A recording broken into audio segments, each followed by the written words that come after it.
Korlantas Polri beserta jajaran akan memberlakukan rekayasa lalu lintas dan ganjil genap agar terciptanya mudik lebaran 2023 yang aman, selamat, tertib, lancar, dan sehat.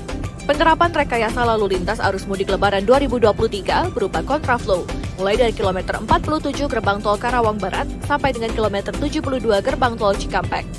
Kemudian, dilanjutkan one way mulai dari kilometer 72 gerbang tol Cikampek sampai dengan kilometer 414 gerbang tol Kalikangkung.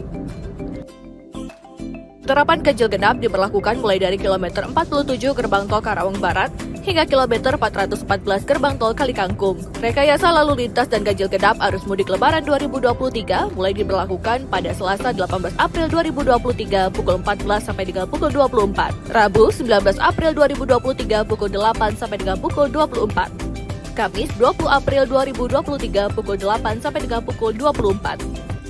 Jumat 21 April 2023 pukul 8 sampai dengan pukul 24.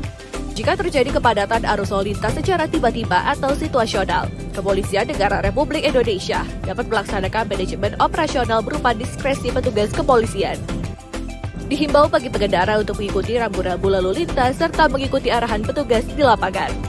Mudik aman, selamat, tertib, lancar, dan sehat.